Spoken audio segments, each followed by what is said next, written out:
Bom dia a todos. Vamos dar início à sessão de julgamento da turma 3402, da manhã do dia 25 de fevereiro de 2021. Inicialmente, relatar aqui os itens 216 de relatoria da conselheira Cíntia, retirado de pauta por ausência da conselheira relatora. 217, Vinhos Quintas do Nino, retirado de pauta por solicitação do contribuinte patrono, essa é a relatoria do Silvio Renan. E o 218, Weber e Lopes, de relatoria da Renata, retirado de pauta por solicitação do patrono também. Então, pedido de preferência 220, 221 e 222, Eviários do Brasil, de minha relatoria. Logo em seguida, a gente vai fazer também, mas é outro patrono, 223, 24 e 25, do mesmo contribuinte, o mesmo tema, só que é outro patrono. A gente vai fazer o julgamento também. Então, eu peço ao apoio para convidar a doutora Laís Marchiori Alves para ingressar na sala. Ok, presidente, irei convocá-la. Presidente. Pois não? Apenas para constar na minha planilha, o processo 217 consta como retirado de pauta por solicitação da Procuradoria. Agora. Por favor, verificar a mensagem. Inclusive, tem recurso de ofício. Itens 220 a 222, doutora Estou vendo Laís, aqui na pauta o processo será anotado. julgado agora. Por favor, Então, 217 foi retirado de pauta por solicitação da PGFN. Perfeito. A patrona foi convocada, presidente. Obrigado.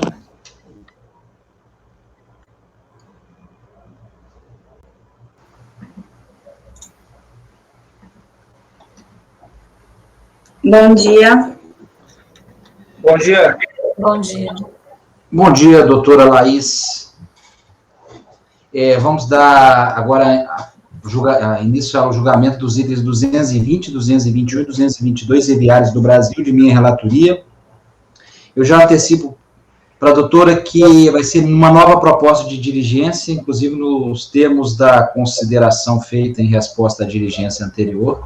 Então, eu gostaria de verificar com a doutora se abriria mão da sustentação oral. Caso a diligência não for aprovada, eu concedo a palavra para fazer a sustentação oral.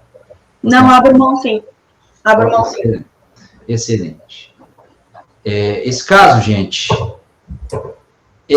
já teve diligência no passado, a diligência, inclusive, foi rápida. Uhum. Não foi demorada, eu já passo direto para o voto, que ele traz tudo. Isso aqui é uma questão de saldo anterior, pedido de compensação, Decomp IPI. Então, a questão é do saldo anterior transposto do final de 2014 para o início de 2015. Então, há uma divergência nesses valores. A parte fala que teria direito a um saldo X e a Fazenda aponta um outro saldo. A questão é, houve uma nova compensação apresentada no início do trimestre que a Fazenda considerou e lançou isso no ajuste do trimestre anterior, porque referia-se ao trimestre anterior, quarto trimestre de 2004. A parte alega que isso teria que ser computado em 2005, no trimestre, primeiro trimestre do semestre seguinte. Aí a fiscalização, em diligência anterior, ela apontou efetivamente o que ela fez. Mostrou o demonstrativo que ela fez esse valor, se tornou esse valor no sistema em 2004, no quarto trimestre. Só que continua a dúvida, porque me parece, pelo demonstrativo, que há o ajuste desse valor também no primeiro trimestre de 2005. Então, a resposta anterior da diligência não foi suficiente, porque a fiscalização falou, não, eu ajustei isso aqui, porque ela pediu esse valor, então esse valor está lá na Decomp de 2004, trimestre de 2004, então ajustou, perfeito. Mas por que eu tenho esse valor também estornado no primeiro trimestre de 2005? E isso a fiscalização não se manifestou. Então ela falou, não, eu fiz isso em 2004, perfeito, mas você fez em 2005 também? Então esse é o ponto chave aqui. Então aqui no voto aqui eu reproduzo a questão da diligência e tudo mais, e os outros dois processos decorrem desse, né, que aí vai por o restante, tudo preciso do valor transposto do quarto trimestre de 2004 para o primeiro trimestre de 2005, tá? Essa divergência de valor. Aí eu reproduzo aqui a história, a questão do que foi na diligência, o que a fiscalização apresentou, o demonstrativo está aqui, não há dúvida do que ela fez, né? Aí a parte, reproduzo aqui também o que a parte traz na manifestação da diligência. E a minha conclusão é, já lá no final, constata-se que o ajuste efetuado no quarto trimestre de 2004 decorre da perda de compra tal, no valor tal que passou a condição de ressarcível. Assim, o saldo credor remanescente a ser transplantado foi de 12 mil. Entretanto, permanece a dúvida quanto ao valor do débito ajustado no mês de janeiro de 2005, que aparentemente parece contemplar novamente o valor de 38.072,61, conforme alega a recorrente. Então, se você pegar o demonstrativo, tem lá no ajuste do janeiro de 2005 o mesmo montante, um montante próximo de ajuste. Então, parece que continua a questão. Isso foi estornado em 2004 e também em 2005. Eu não consigo sair dessa sinuca pelos elementos que estão aqui no processo, né? Então, qual que é a minha proposta de resolução? Diante disso, voto por converter o julgamento do recurso em diligência à repartição para que a autoridade fiscal complemente sua informação fiscal tal, contemplando em sua resposta a demonstração dos ajustes efetuados em janeiro de 2005, no valor do débito ajustado, e se os mesmos são decorrentes da mesma perda de compra tal, cujo valor já teria sido estornado no período anterior. A informação deverá contemplar a análise conjunta dos períodos, considerando as perdas de compras objeto do presente processo e o saldo anterior transportado. Eu coloco isso porque tem reflexo no trimestre seguinte, né? Então, essa é a minha proposta. A anterior falou, não, o que nós fizemos no quarto trimestre? Perfeito, mas isso em janeiro? Vou pegar o valor, me parece, e a parte alega isso, que o valor de 2000, esse valor continua sendo estornado em 2005.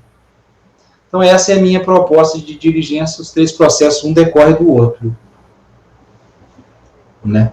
Eu até cheguei a conversar com o Renan sobre isso, no telefone, pedindo uma orientação por causa desse sistema de controle do crédito, né, do crédito do IPI, né? Então, essa é a minha... E aqui eu coloquei os cálculos, os quadros, né, apresentados tanto pela fiscalização e a alegação da parte. Eu não consigo solucionar isso. Me parece que há uma duplicidade. Mas eu não tenho certeza disso, eu preciso desse complemento da informação. Então, essa é a minha proposta para os três processos, o final 664, 665 e 666, o item 220, 221 e 222. Algum esclarecimento? Inclusive para a patrona? Não, é realmente isso que aconteceu. Okay. Então, Pedro, como vota? Acompanho o relator.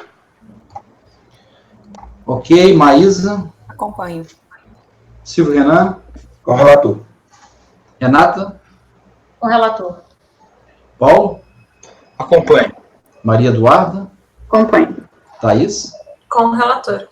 Então, resolve os membros do colegiado, por unanimidade de votos, converter o julgamento do recurso em diligência nos termos do voto do relator. Acompanhou o julgamento a patrona do contribuinte, doutora Laís Marchiori Alves, OAB São Paulo, doutora? Isso. OAB São Paulo, 392.580. Esse é o resultado por 220, 221 e 222, doutora. Obrigado e até a próxima oportunidade. Obrigada, bom dia, boa sessão. Obrigado. Obrigado.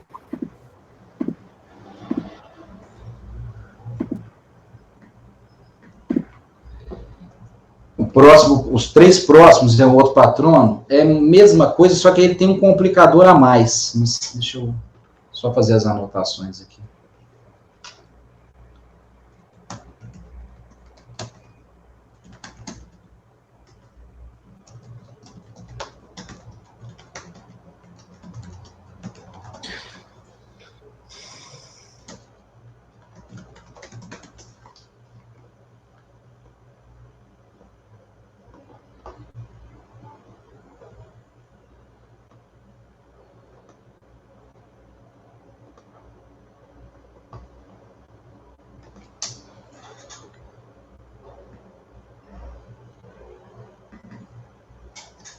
Eu peço o apoio a convidar a doutora Ana Carolina a ingressar na sala.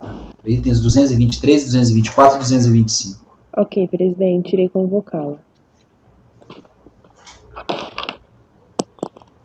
Esse caso é igual, só que ele tem Itens uma questão a mais. 223 a 225, doutora Ana Por Carolina. isso que aí a proposta de diligência contemplaria um ponto a mais, e esse ponto eu fiquei sem saber também o que fazer, pela informação que veio.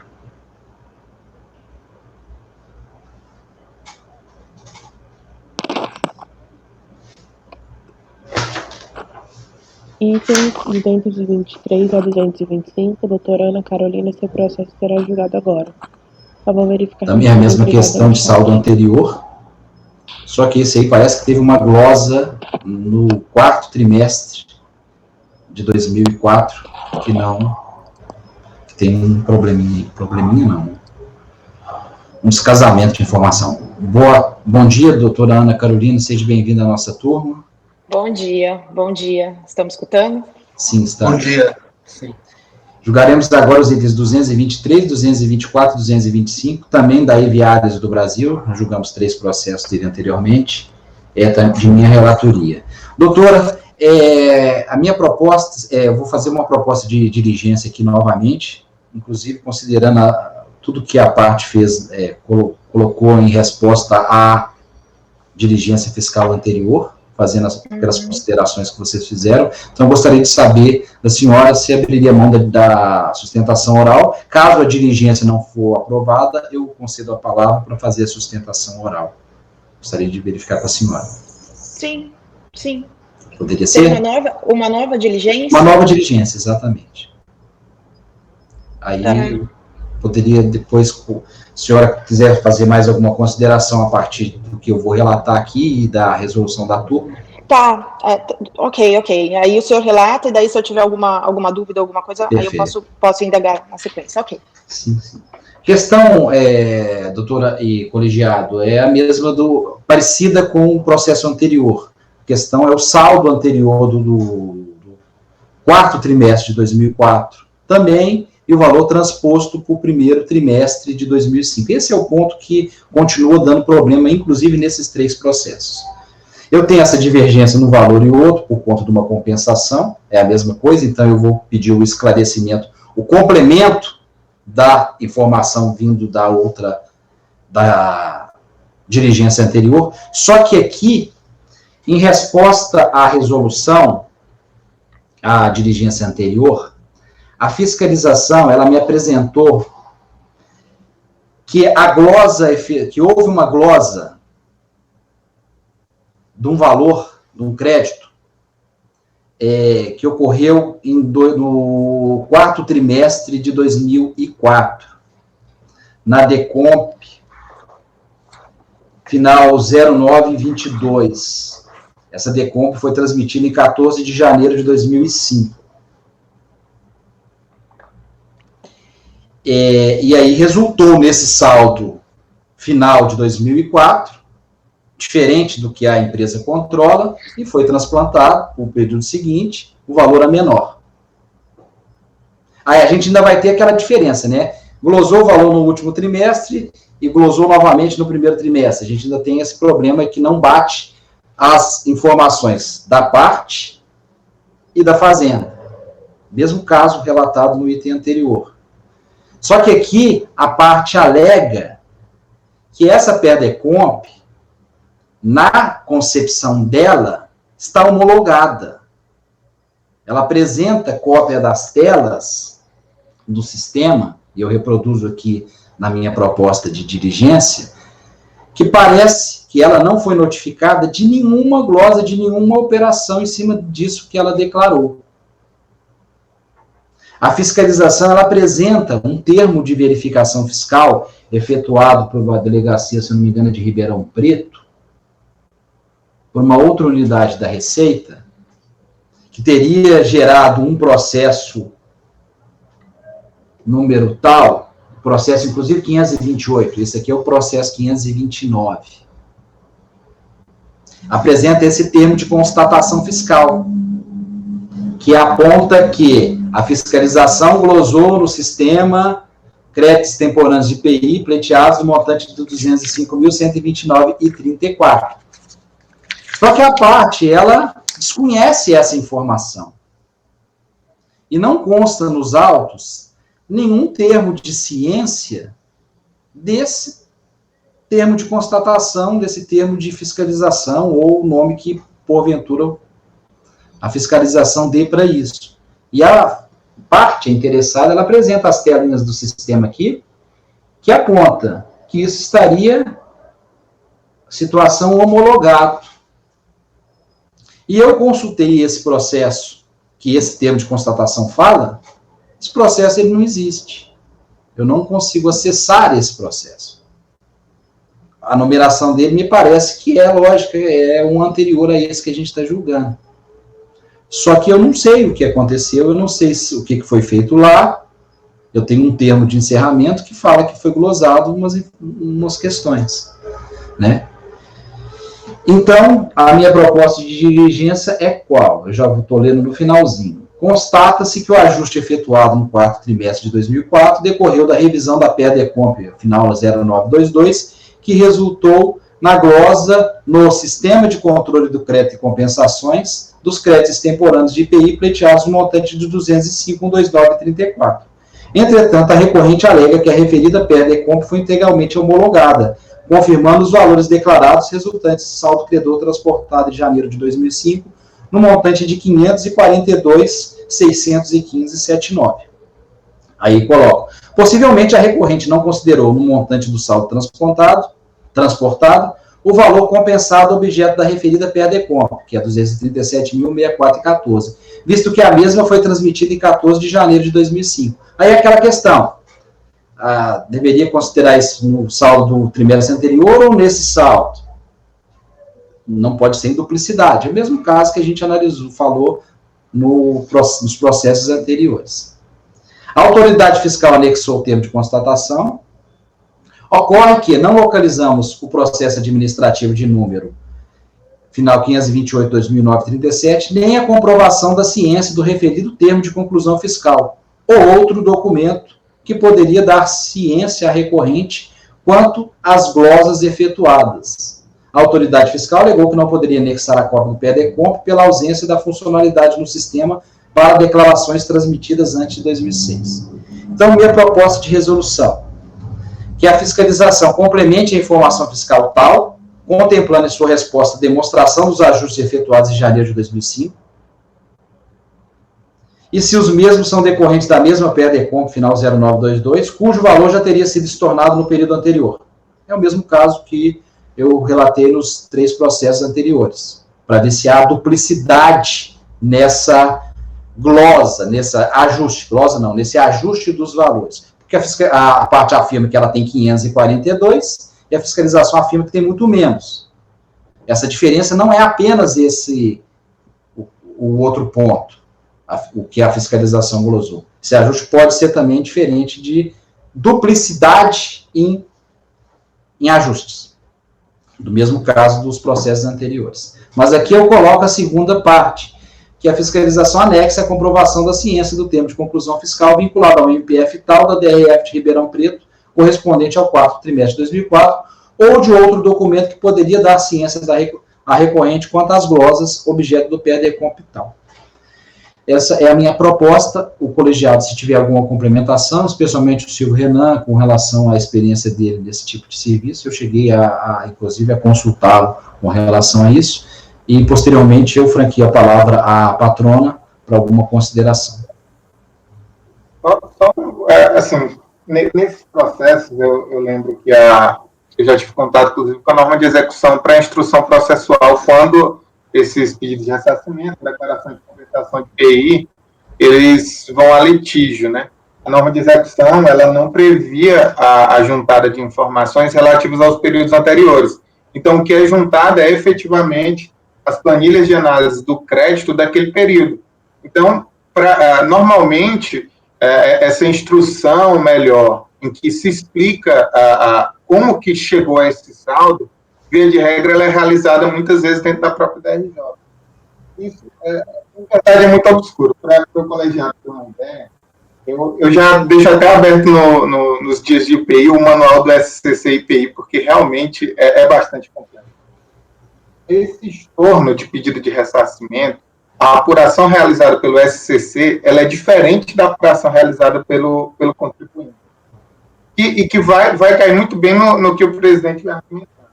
Se o contribuinte ele faz um estorno no livro de registro de apuração de IPI no segundo trimestre de 2005, por exemplo, o SCC ele vai desconsiderar esse estorno do contribuinte do segundo trimestre e vai lançar um controle próprio no trimestre anterior.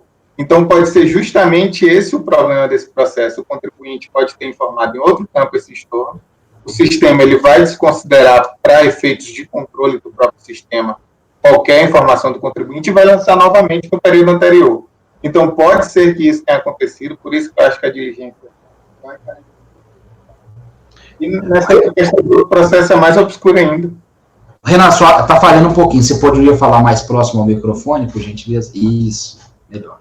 É só complementando, que nos próprios manuais prevê justamente que o sistema de controle de crédito vai registrar em trimestre anterior esse estorno. Então, pode ser que justamente nesse controle paralelo que o SCC faz do crédito do contribuinte, ocorreu essa duplicidade. O contribuinte informou em algum outro campo esse estorno, o sistema desconsidera e informa novamente no trimestre anterior. Isso já é programado para o sistema fazer, né? Então, só tem um jeito de resolver isso. Perguntar para o físico o que aconteceu. Com relação assim, essa glosa efetuada nesse termo, isso aí realmente, aparentemente, parece uma falha, né? Ou não? Se você não encontrou em consulta processo, deve ser um processo eletrônico, né? Até que a gente vinha conversando ontem, né, Paulo? Provavelmente é um processo eletrônico que foi feito dentro do SCC. Esse processo não tem autos. O que a fiscalização pode fazer é consultar telas do sistema no processo eletrônico e juntar ao nosso processo administrativo, que dentro do processo eletrônico tem os dados, tem tudo. Se houve ciência, lá tem. Se houve glosa, lá tem tudo. Então a ciência ela tem que ocorrer. Sim. A gente até conversou. O único momento que a Receita Federal não realiza ciência ao contribuinte é em caso de homologação total de declaração de compensação, porque a Receita entende que há dispensa de emissão de despacho decisório. Se o caso não é homologação total, o contribuinte tem que ser cientificado até para ser permitido a instauração do litígio, né? Então, para mim, a diligência vai cair muito bem nesse caso. Ok. Doutora, a senhora gostaria de fazer algumas considerações? Só uma, basicamente. Justamente essa questão que o conselheiro acabou de comentar a respeito da ciência no caso de homologação de compensação. Porque o que mais causou estranheza, inclusive da nossa parte, quando a gente viu o resultado da diligência, é que a Perdicomp que ele alega, na qual teria havido a glosa, ela realmente está integralmente homologada. Então, assim, nós não localizamos nada referente a esse período. E as telas que eu coloquei, que nós colocamos na última manifestação, inclusive, na resposta, o fisco fala, eu não consigo juntar a cópia da Perdicomp, porque é anterior. A gente consegue consultar essa Perdicomp. Então, a gente consegue consultar e a informação é que ela está homologada. Então, esse que é o ponto, na verdade. Eu até, agora sabendo melhor como funciona, eu estava me questionando se a diligência, enfim, resolveria de fato, né, uma vez que ele veio com uma informação que a gente não consegue confirmar. Mas, não sei, talvez se tiver alguma outra consulta, né, como o conselheiro comentou a respeito agora, dentro do sistema, porque realmente, da nossa parte, do contribuinte, a informação é que o pedido de ressarcimento do último trimestre de 2004 está integralmente homologado. Ok. Paulo? Senhor presidente, eu ainda tenho acesso ao SCC, eles não derrubaram esse acesso. Eu posso olhar, confirmar essa informação que a patrona está falando ou não? Não. Inclusive, o acesso seria motivado, apesar de ser motivado pela nossa sessão, né? Mas aí a gente seriam os conselheiros dos contribuintes, e mesmo eu não tenho esse acesso, né? Então, acho que seria uma questão que não é... A gente abre mão desse elemento por ser auditor fiscal também. Só uma dúvida. Nós estamos julgando qual o item da O 529, ele é o 223. 223, até Isso. 225, é que são os Isso. trimestres consecutivos. Isso, são os trimestres consecutivos. O nome do arquivo na sua pasta é o... 529, Eviários 529. Eu queria só ver se tem um item específico contra esse processo, provavelmente eletrônico. Eu estava no outro processo e não encontrei. Mas todos são decorrentes, a questão é os mesmos pontos que eu coloco. O 1 é a questão, eu só faço a referência à informação individual fiscal. Cada uma tem um número, né? Mas o tópico da diligência é o mesmo. E 2, anexas, comprovação da ciência, termo de conclusão fiscal vinculado ao MPF tal, que a fiscalização falou que teve uma fiscalização lá em Ribeirão Preto, MPF tal, e que gerou o processo tal. Na verdade, me interessa essa fiscalização e a ciência desse documento, dessa conclusão fiscal. É isso que importa. Né? E é isso que eu estou pedindo para vir. Né? Se a parte foi cientificada disso, né, é uma coisa. Se não, né, é outra. Né? Eu acho que, pelo que a patrona colocou, eventualmente foi feito o pedido de ressarcimento de um valor maior, e se a compensação utilizava não o valor integral do crédito solicitado em ressarcimento, como ela foi completamente homologada de fato, o contribuinte não é notificado do despacho decisório. Mas houve a glosa do saldo, credor referente a, se eu não me engano, a crédito extemporâneo de bonificação. Que a matéria de fundo é crédito extemporâneo de bonificação. Justo, mas se houve uma correção. Pois não, deixa a patrona fazer o esclarecimento de fato. Não, só o esclarecimento de fato. É crédito extemporâneo básico. As notas estão todas já juntadas nos autos. Tem uma pequena parcela de bonificação, mas a expressiva maior parte é básica. Não, eu falo no processo anterior, no quarto trimestre, a glosa que a fiscalização falou é crédito extemporâneo de bonificação. Esse foi o fundamento da glosa do outro caso, que eu estou querendo a prova de que foi feito e que vocês foram certificados. Esse é o ponto. Não a matéria de fundo desse.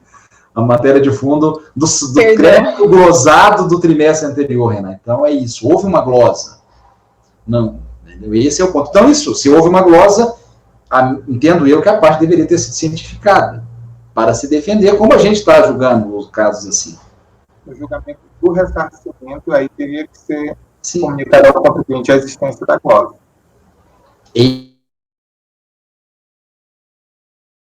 Esse é o ponto. Que houve esse MPF, e por isso que eu até, na minha proposta aqui, eu sublinhei algumas vezes, glosa no SCC dos créditos temporâneos de IPI. Então, sempre faço isso. Houve uma glosa em outro procedimento fiscal. De outra unidade, me parece, né? DRF Ribeirão Preto. Então, esse é o ponto que me parece sensível aqui, que eu não consegui sair, né, dessa sinuca. Assim, não consigo resolver isso. Eu não tenho segurança para falar isso. Por isso é essa a minha proposta. Alguém mais gostaria de fazer alguma observação, complementar alguma coisa? Então vamos para o voto. Pedro, como voto? Acompanho o relator. Maísa? Acompanho. Renan? Com o relator. Renata? Com o relator. Paulo? Acompanho. Maria Eduarda? Com o relator. Thaís? Acompanho. Oi? Eu te ouvi, Renata. Te ouvi. Então,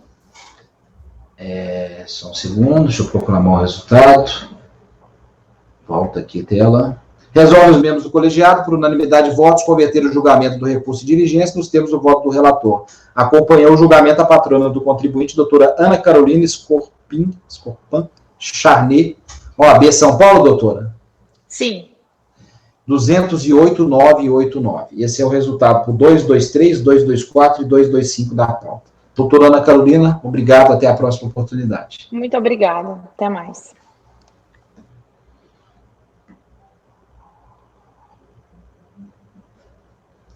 Essa questão é complicada, inclusive, para a gente fazer voto alternativo. Hoje de manhã, eu até acordei cedo, fui preparar o voto alternativo desse caso, e eu fiquei numa sinuca, assim, o que eu faço? Qual que é a solução que eu dou para o caso? eu vou escrever uma coisa que eu não acredito. Porque eu não tenho certeza no que eu vou falar. Né? Nem para negar e nem para dar. É difícil. Exatamente por isso que eu acho que é inquestionável a necessidade de resolução, porque o relator não tem convicção para decidir, simples assim, né? Por isso que quase sempre aqui no colegiado, o Paulo, o colegiado costuma acompanhar o relator na diligência, mesmo que a convicção pessoal seja, né? Então, quase sempre. A gente amadureceu um pouquinho com essas questões lá de falta de comprovação, né? A gente amadureceu, a Renata tem uma posição específica dela, a Thaís firme numa posição, então, assim, a gente amadureceu em alguns pontos. Mas, em regra geral, a gente costuma acompanhar o relator nesses casos. São raros os pontos que a gente diverge na diligência, né? Exceto se a coisa está muito clara na cabeça, né? E apenas o relator não viu, né? Por isso que, inclusive, eu pedi aqui para o Renan, que é mesma forma que, assim, a gente entende um pouquinho mais de aduaneiro do que de PER-DECOMPS, né? Que na época que eu trabalhava na fiscalização não tinha muitos sistemas eletrônicos e tudo mais, né? Apesar do Pedro ser mais velho que eu, né, Pedro? Eu sou antigo e não tinha esse trem dessas compensações, né? E tudo mais. Vamos começar a brigar, hein? Pedro, silencia ele. Nada, nós somos cinquentões, gente. Então, 50 esse ano, esse ano é um ano forte. Esse ano eu faço 50 anos e meu time faz 50 anos que não ganha o Campeonato Brasileiro. Então, o Pedro, essa questão de brincar, o título foi no ano que eu nasci, 71, Então o Bahia tem título brasileiro mais recente. Sessão de 88, né? Bobô nasce só uma vez, meu cara. Não nasce de novo, não. Então, passando para frente, vamos agora para o 227 da pauta, Schaeffler Brasil Limitada, relatoria da conselheira Maísa. Eu peço ao apoio ao convidado o Dr. Flávio Basile a ingressar na sala. Ok, presidente, irei convocá-lo.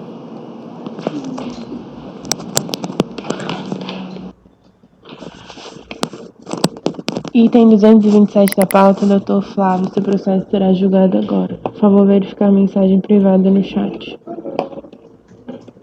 Oi? Cala a boca. O patrão foi convocado, presidente. Obrigado.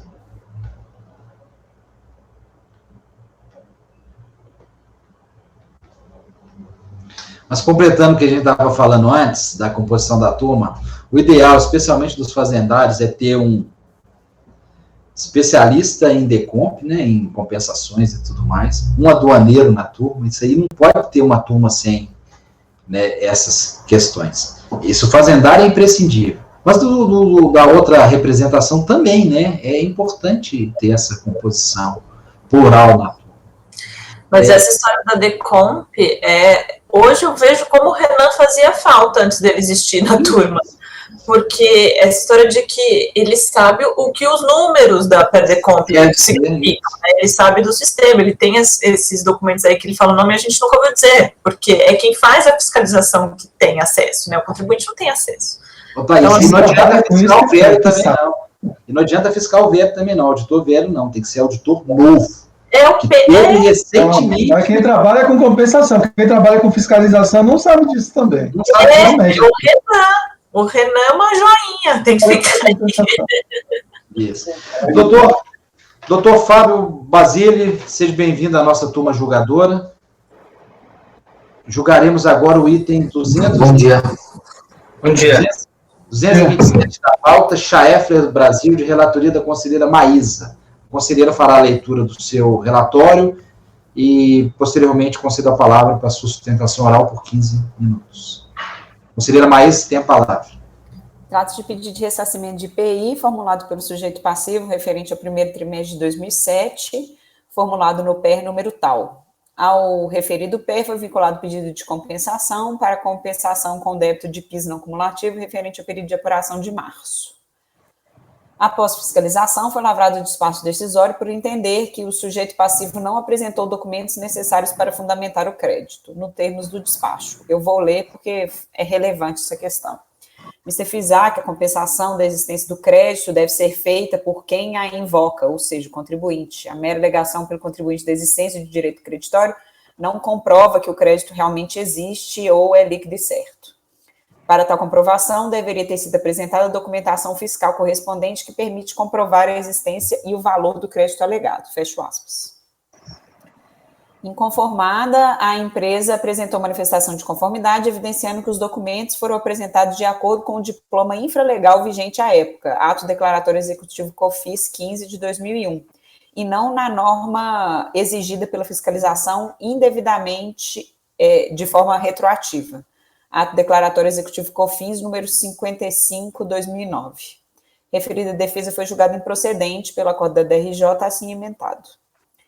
Intimada dessa decisão, a empresa apresentou recurso voluntário, na qual alega em síntese que, ao contrário do que constou na decisão recorrida, o contribuinte apresentou todos os documentos no formato vigente à época, conforme folhas 270 e 272 dos autos, novamente anexados aos autos no recurso voluntário, livre registro de apuração de PI, livre registro de entrada e livre registro de saída. Aí eu faço referência às folhas do recurso voluntário.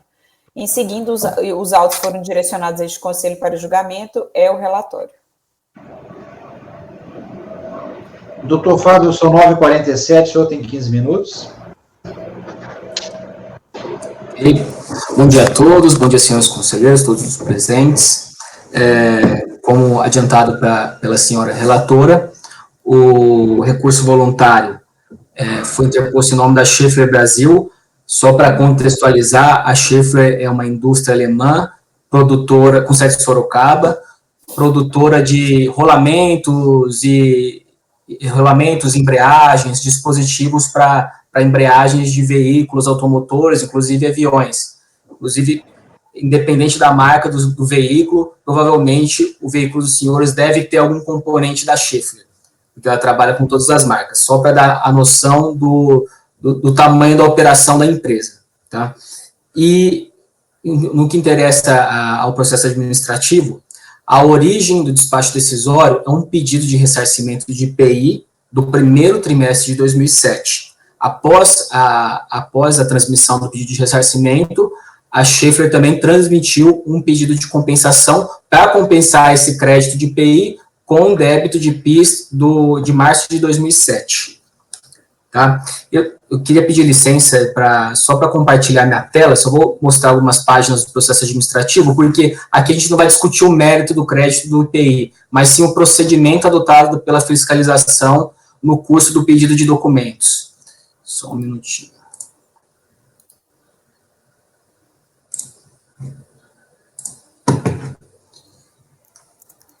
Todos estão vendo, né, minha tela?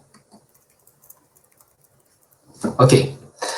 Então, uma vez transmitido o pedido de ressarcimento e depois o pedido de compensação, os PERDECOMPs, foi proferida uma intimação pela fiscalização pedindo esclarecimento sobre os documentos que dariam suporte a esse crédito de IPI da Schaeffler.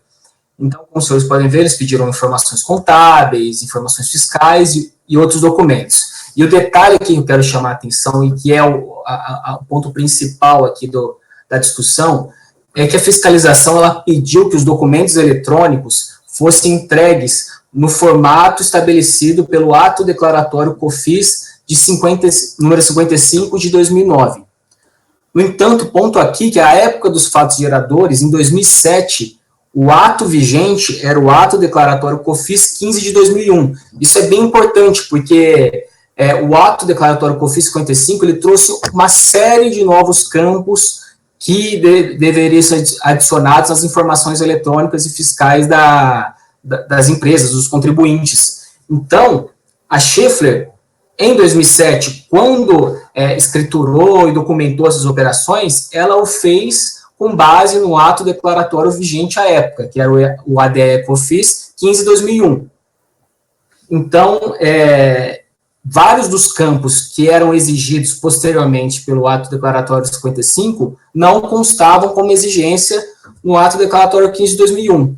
Então, aqui é o ponto principal, porque a fiscalização, ela pediu para a Schaeffler entregar um documento num formato que, à época dos fatos, não era exigido pela fiscalização. Então, isso, obviamente, traria um enorme trabalho para a empresa, para ela conseguir refazer toda a sua escrita, todas as informações fiscais e contábeis, adicionando esses novos campos exigidos pela ato declaratório 55/2009. E o que aconteceu? Logo depois da intimação, a Schaeffler ela pediu uma prorrogação de prazo de 20 dias para poder atender a intimação. E lá, as folhas 270, a Schaeffler, depois da dilação de prazo, a Schaeffler apresenta uma nova petição, trazendo simplesmente todos os documentos pedidos pela fiscalização. O único detalhe aqui é que, em relação às informações fiscais, a Schaeffler entregou elas no formato do ato declaratório 15/2001, porque era o ato que ela tinha escriturado, ela tinha armazenado todas as informações. E pediu um prazo adicional de 20 dias para a fiscalização para poder transportar as informações para o formato do ato declaratório 55, que foi o formato que foi pedido no termo de intimação inicialmente. Tá?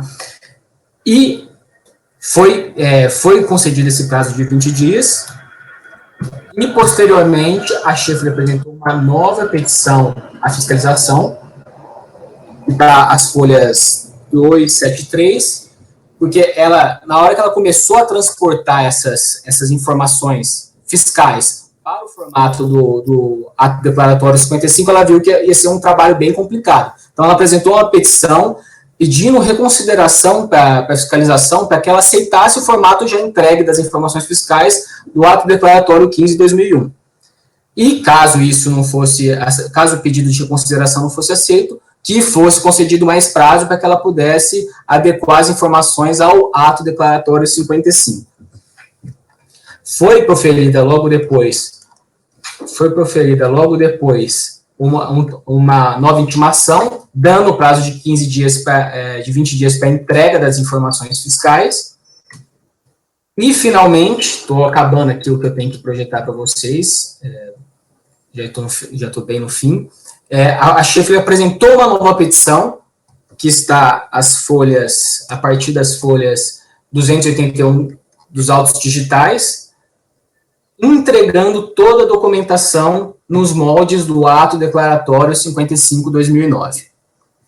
Logo após isso, não teve mais nenhuma manifestação da fiscalização e já foi proferido um despacho decisório indeferindo o pedido de ressarcimento e a compensação sob a justificativa de que os documentos entregados continham vícios e erros e não estariam no formato adequado. A partir disso, depois do despacho decisório, foi apresentada uma manifestação de conformidade pela Schaeffler. Posteriormente, foi proferido o acórdão pela DRJ, e esse acórdão manteve o despacho decisório, no sentido de que as informações prestadas pela empresa seriam inconsistentes, mas eu trago apenas um ponto do acórdão recorrido, que ele traz claramente, expressamente, que a exigência da entrega da documentação fiscal pela empresa no formato do ato declaratório 55/2009 estava errada, que a fiscalização não poderia ter pedido para a empresa entregar a documentação suporte do crédito de IPI sob o formato que não era vigente à época dos fatos geradores. E até vou tirar aqui meu compartilhamento. Que, no caso, eu não estou conseguindo. Só um minuto.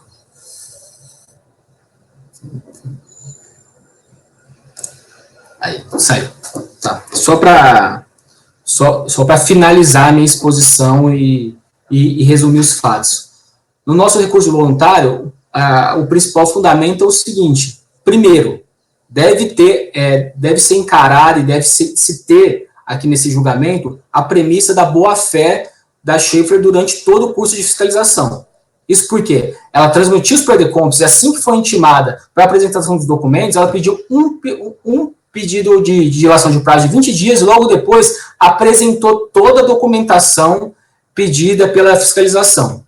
Logo depois, apenas informações fiscais, em vez de serem entregues segundo o ato declaratório 55, elas foram entregues segundo o ato declaratório 15/2001. Ou seja, desde o início, a Schaeffer ela colaborou para entregar toda a documentação, suporte à fiscalização.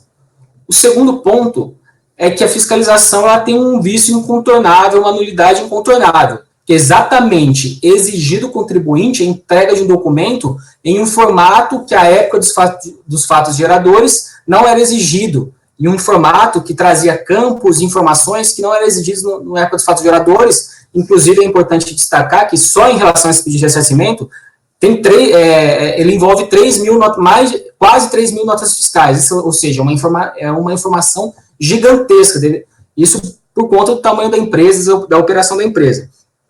Então, esse primeiro vício, como reconheceu a decisão de piso, é uma nulidade insanável, porque a fiscalização nunca poderia ter pedido esse formato.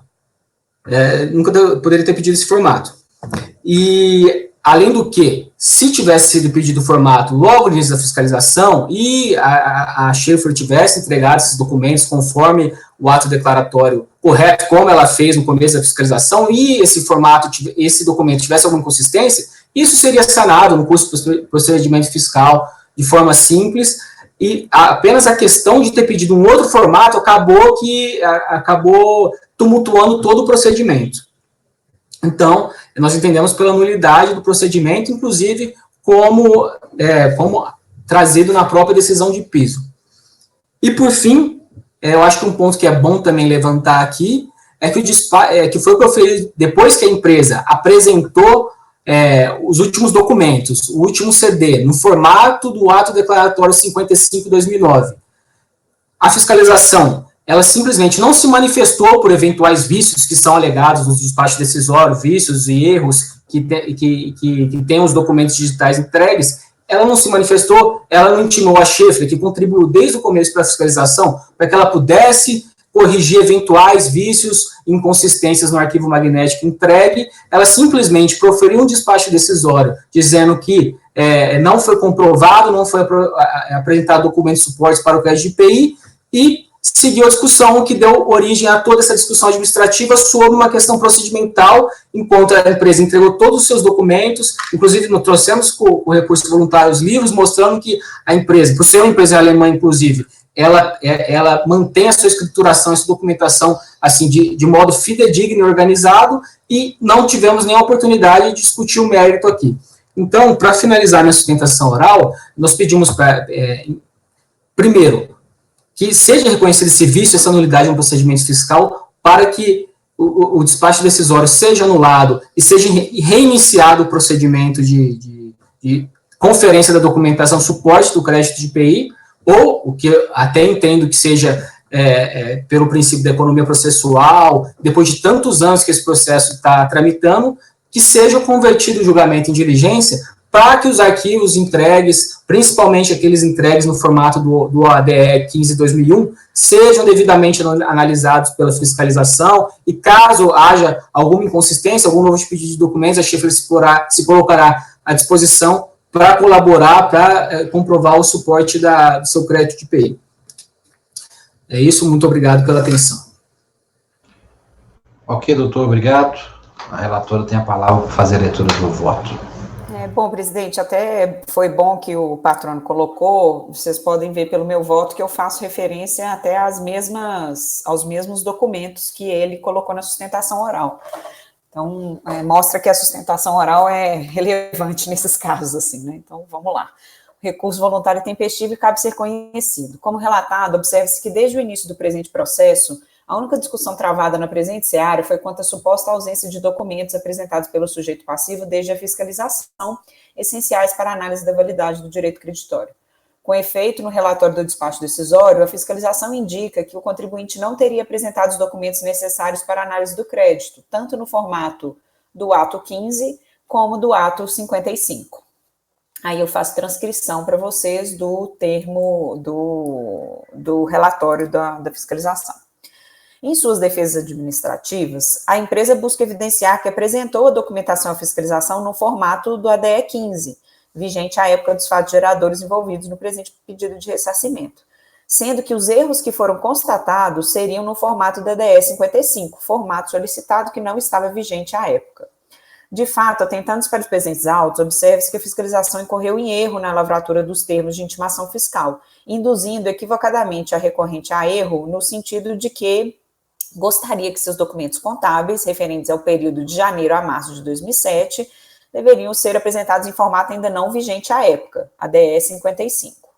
É o que se depende, primeiramente, do termo de início de procedimento fiscal, que traz a necessidade de apresentar os documentos segundo o ADE 15, alterado pelo ADE 55. E aí eu coloco aspas, porque é desse jeito, e aí até o contribuinte reproduziu exatamente isso que eu coloquei aqui para vocês, com destaque vermelho. Após o primeiro pedido de dilação de prazo, o sujeito passivo apresentou os documentos no formato ADE 15, informando que estava encontrando dificuldades para transladar os dados para o formato da ADE 55. Solicitou, inclusive, a dilação de prazo para apresentar os documentos no formato de 2009, se assim fosse entendido pela fiscalização. É o que se denota da manifestação das folhas 270 a 272, em especial do trecho abaixo reproduzido. Eu vou ler porque eu acho importante. Com relação às informações fiscais, o Departamento Fiscal Magnético, apresentado em CD, nos moldes previstos pelo ato 15. Vimos esclarecer que o mesmo não foi apresentado nos termos do 55, pois não houve tempo hábil para que a empresa efetuasse todas as migrações de informações de um sistema para o outro, pois há um volume grande de informações e há incompatibilidade entre um sistema e outro, pois o ato 55 exige algumas informações que não foram obrigatórias no exercício de 2007, o que dificulta ainda mais a migração de informações. Assim, a requerente necessitará de um prazo suplementar de 60 dias para a entrega das informações solicitadas nos moldes do ato 55. Observe-se que a empresa, portanto, apresentou os documentos no formato da DE de 2001, tendo apresentado a documentação com inconsistências no formato da DE de 2009 por exigência da fiscalização, face à dificuldade em transladar as informações para o formato de 2009. Solicitou uma dilação de prazo para apresentar a documentação nos moldes da DE de 2009, se assim entendido necessário pela fiscalização, o que foi deferido, conforme informação constante ao final da petição das folhas 272. Então, essa petição que eu reproduzi aqui em cima, eu coloco ela aqui e mostro para vocês que ele deferiu o prazo de 20 dias, induzindo o contribuinte de que ele deveria apresentar, então, no formato do 55. Observe-se, portanto, que a fiscalização não orientou claramente o sujeito passivo no sentido de que não necessitaria da documentação no formato criado em 2009. Pelo contrário. E por que eu estou batendo nisso? Porque isso foi um fundamento principal da decisão recorrida, tá? Pelo contrário, concedeu uma dilação de prazo exatamente para que fossem apresentados os documentos nos moldes do ADE 55. Após reiterar em petição que não iria conseguir apresentar os documentos no moldes do ADE de 2009, a fiscalização lavra o termo de constatação no qual solicita a reapresentação dos documentos sem inconsistência, já que os documentos apresentados anteriormente teriam inconsistência. Pelo termo de constatação, a fiscalização não é clara de que a documentação que deveria ser reapresentada seria aquela no formato da DE de 2001, que não possui inconsistências, ou no formato da DE de 2009, que efetivamente, como consignado pelo contribuinte, teria inconsistências. E aí eu reproduzo o termo que também o contribuinte colocou na sustentação, o patrono colocou. Com isso, o sujeito reapresentou os documentos no formato da DE de 2009 por entender que esse seria o formato solicitado pela fiscalização, conforme folhas 281 e 282, informado ao final da petição que, abro aspas, diante do exposto, é apresente para entregar os documentos assim identificados nos moldes do ato 55. Como evidenciado pela decisão recorrida, evidente que não caberia à fiscalização exigir do sujeito passivo a apresentação de documento em formato ainda não vigente à época dos fatos geradores envolvidos no pedido de ressarcimento. De fato, em 2007, ainda estava vigente a DE 15, sem os acréscimos promovidos pela DE 55. Então, eu vou ler esse pedacinho aqui da decisão recorrida, que ela fala: de fato, errou a fiscalização quando inicialmente solicitou do contribuinte que apresentasse os arquivos magnéticos tal qual as especificações do ADE 55. Entretanto, volta meu voto, né? Entretanto, ao contrário do que foi consignado naquela decisão, o termo de constatação da folha 279 não orientou claramente o sujeito passivo no sentido de que o formato solicitado pela fiscalização seria o da DE 15 de 2001. Ao contrário, o termo solicita a reapresentação da documentação que possui inconsistência, qual seja aquela apresentada no formato da DE 55. A ausência de inconsistência na documentação relacionada ao formato 15, do ADE 15, foi bem evidenciada pela recorrente na documentação anexa ao recurso voluntário. Então, tem aí aquele resultado da validação do diário geral, falando que a diferença zerada.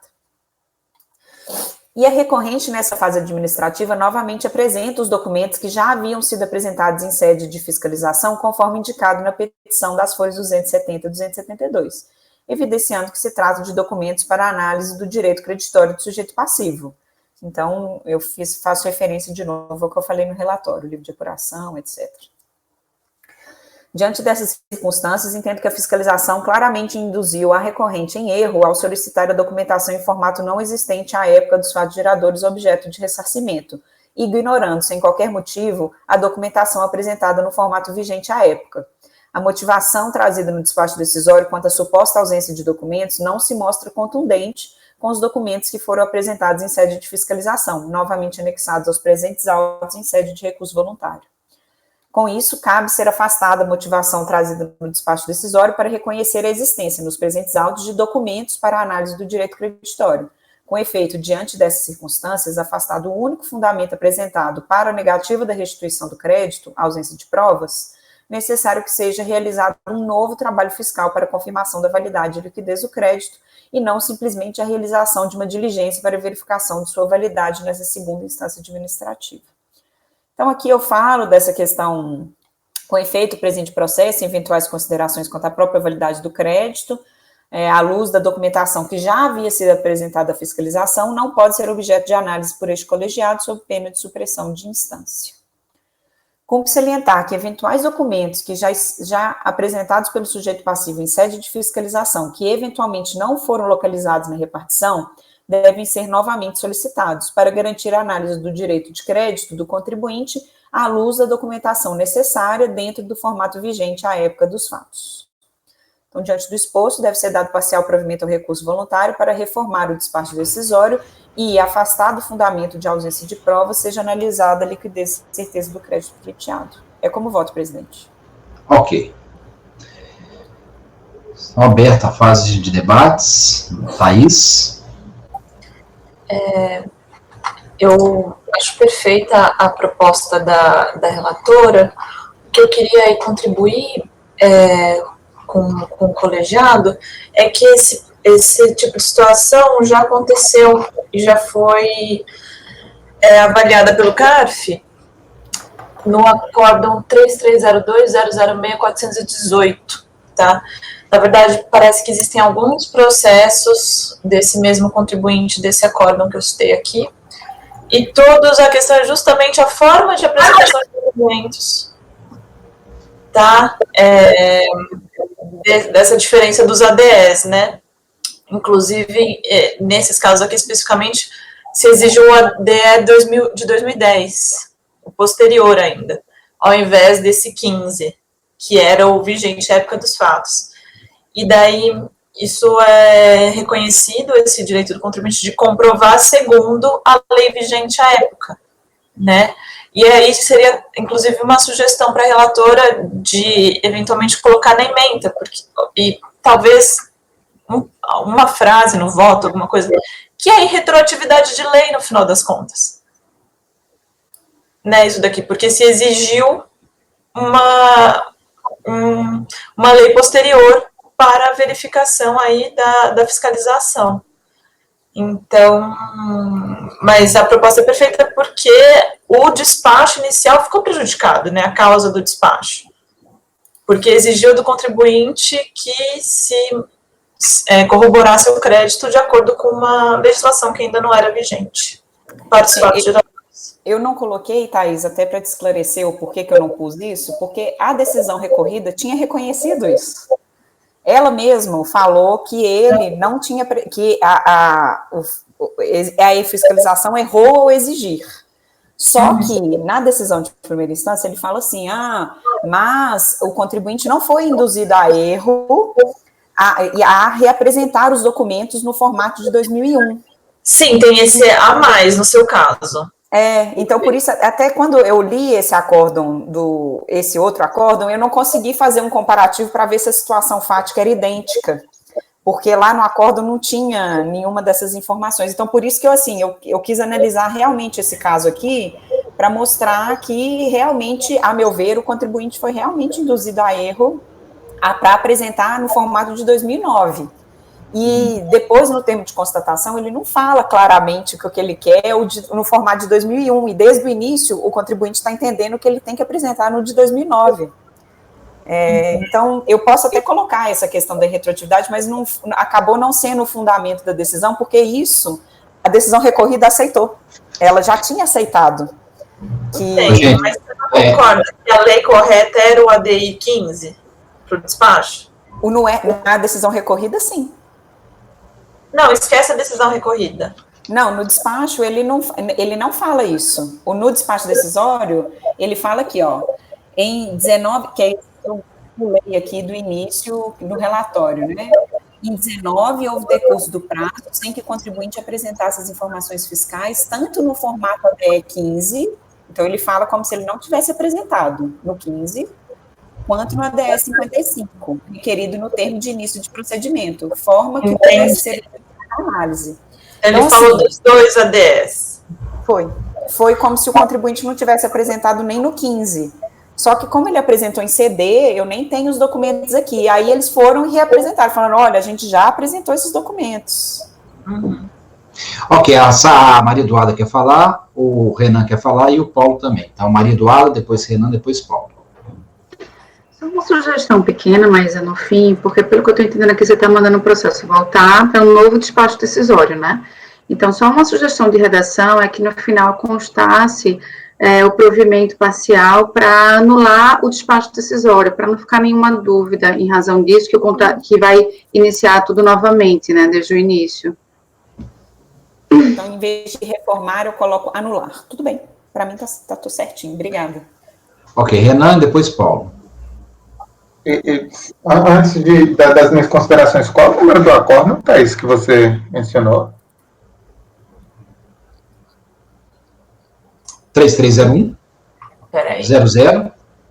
Estou com dificuldade de acompanhar um pouco esse raciocínio, porque, primeiro, do ponto de vista prático.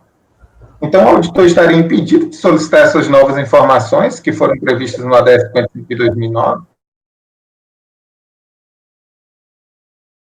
Porque sim, o ADS 55 ele vem justamente 302-007-48.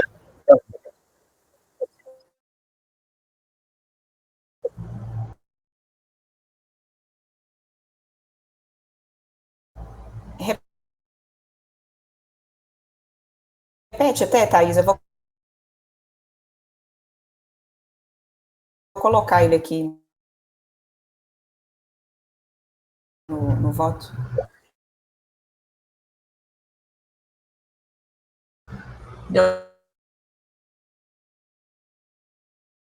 Uma cor.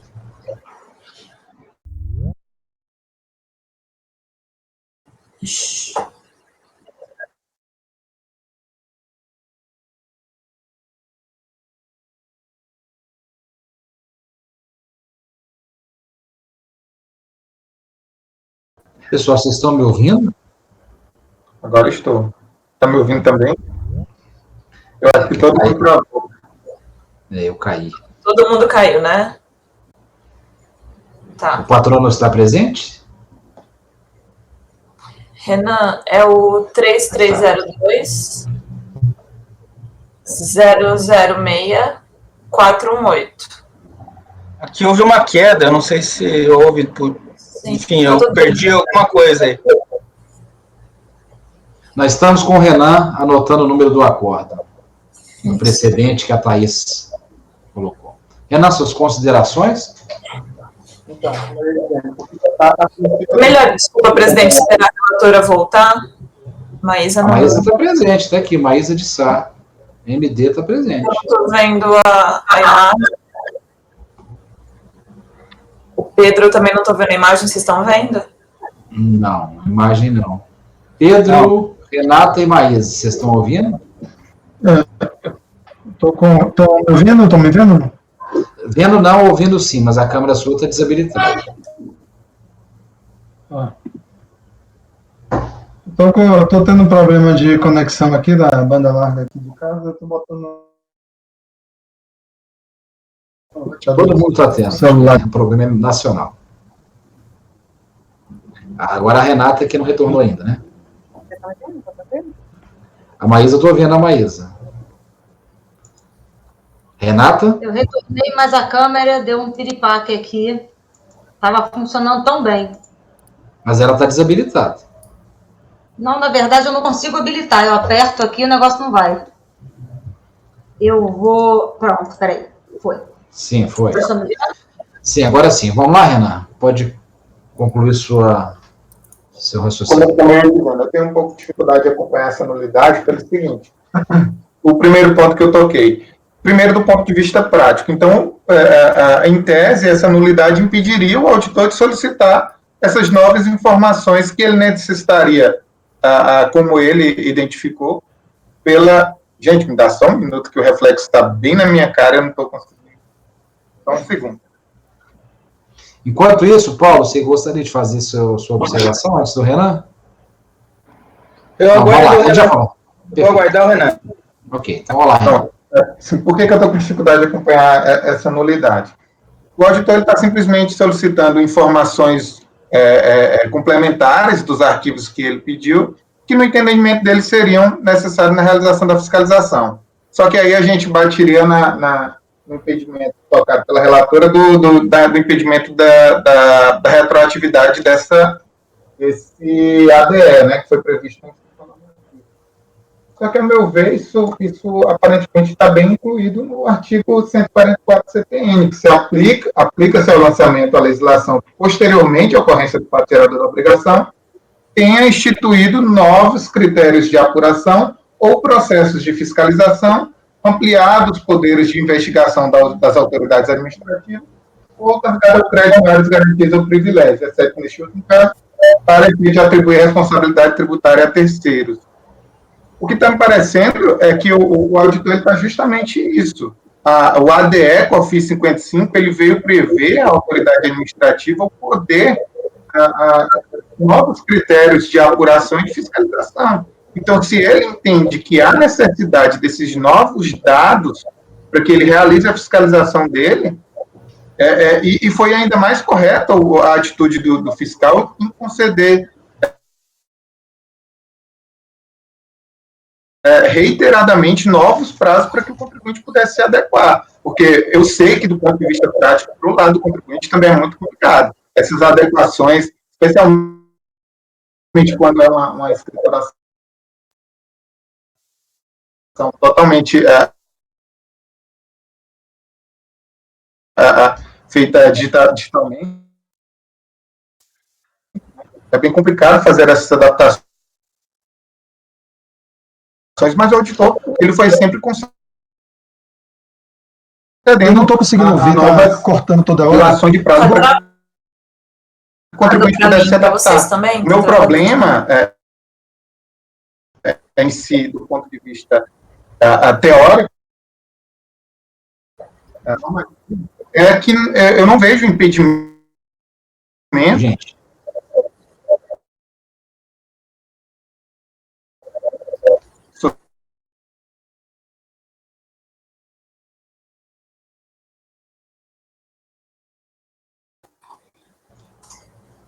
Eu peço que todos verifiquem isso e vamos tentar concluir esse caso, especialmente por causa do patrono. Renan, você concluiu o seu raciocínio, eu vou passar a palavra para o Paulo. Presidente. Antes de o Paulo levantou a mão. Paulo. Presidente, eu não ouvi as considerações de Renan, que cortou direto. Tá, Só eu que estou com problema? Ou será que ele poderia fazer um resumo de novo? Ô, Renan, eu pediria, então, Renan, você poderia fazer a conclusão das suas considerações de forma resumida? Nós estamos com muito problema de conexão. Só consolida, né? Sim, só consolida as suas questões, depois eu passo a palavra para o Paulo e retorno a palavra para a relatora.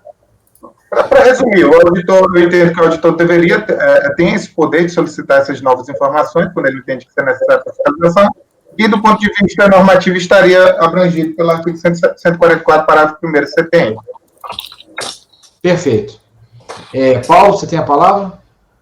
Eu pedi a palavra só para me remeter ao artigo 144, parágrafo 1º, que o Renan já colocou, eu acompanho o Renan no entendimento dele. Perfeito, Paulo. Mas então, relatora, faz o esclarecimento. O dispositivo do artigo 144, ele não é novo critério de fiscalização. Aqui, no nosso caso, a gente não está analisando novo critério de fiscalização, não, Renan. O que é o formato do livro do IPI. Então, você não pode, em 2007, em relação a fatos geradores de 2007, exigir que o formato do livro de apuração do IPI seja o mesmo de 2009.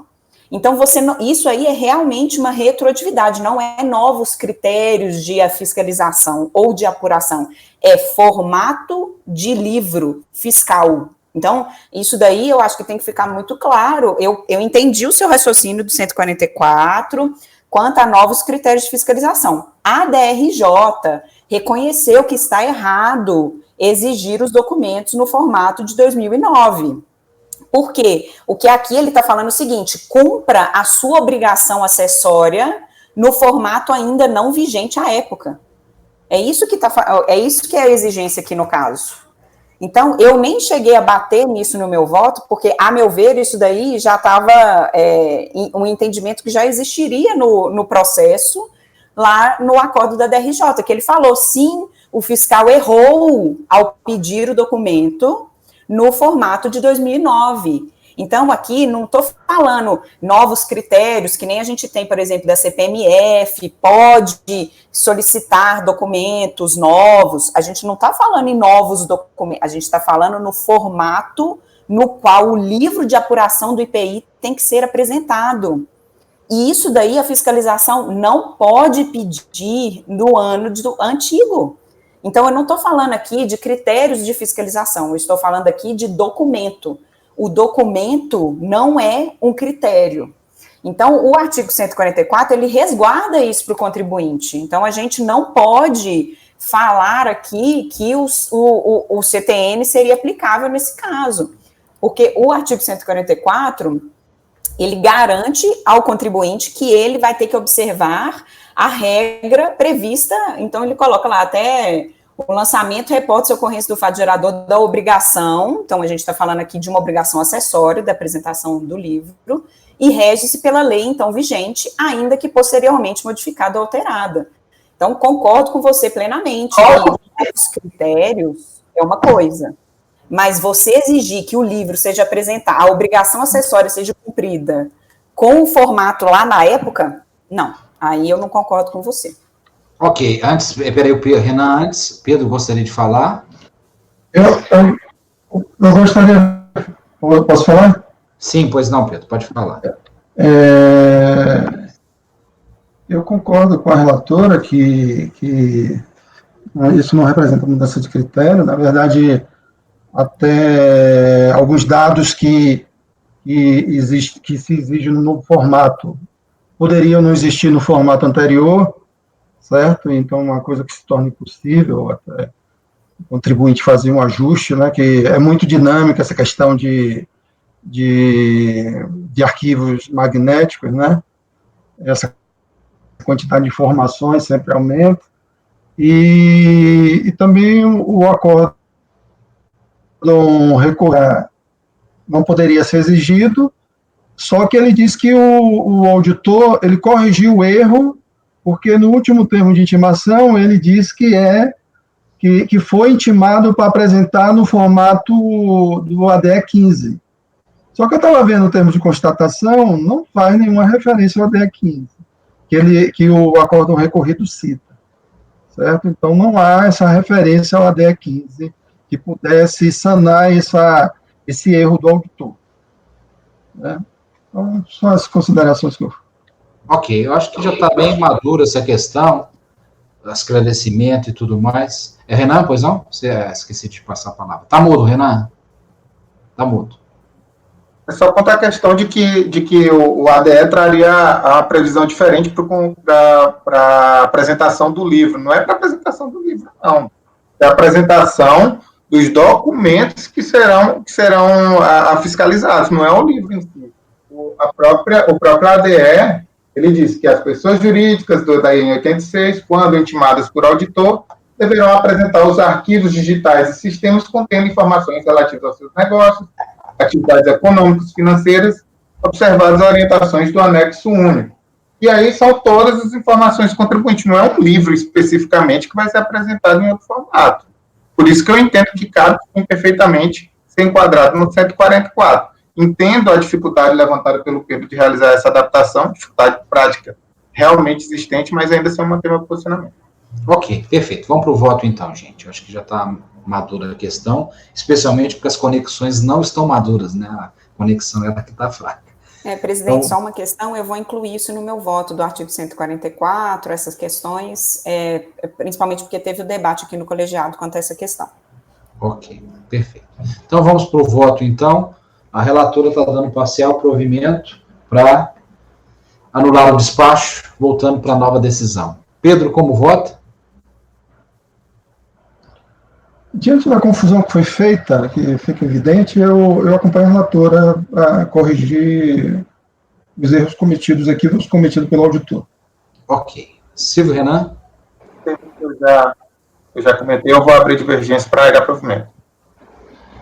Ok. Renata? Eu vou acompanhar a relatora. Ok. Paulo? Em que pese eu manter o entendimento, no caso concreto da aplicação do 144, parágrafo 1º, conforme o Renan colocou, eu também concordo com a posição do Pedro e por isso acompanho a relatora. Ok. Maria Eduarda?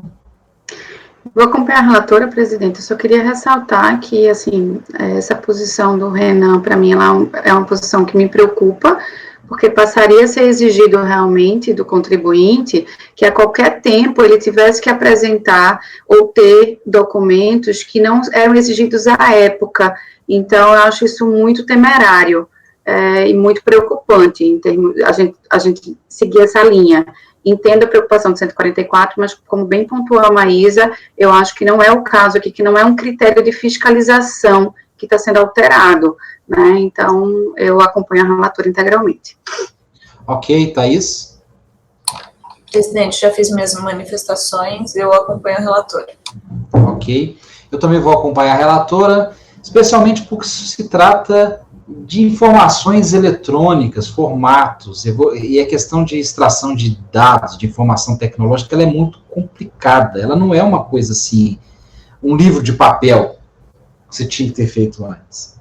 Então, formato é uma coisa que, o formato exigido hoje, em 2021, é diferente, em tese, vários sistemas, várias aplicações, pode ser diferente daquilo que era em 2015, né?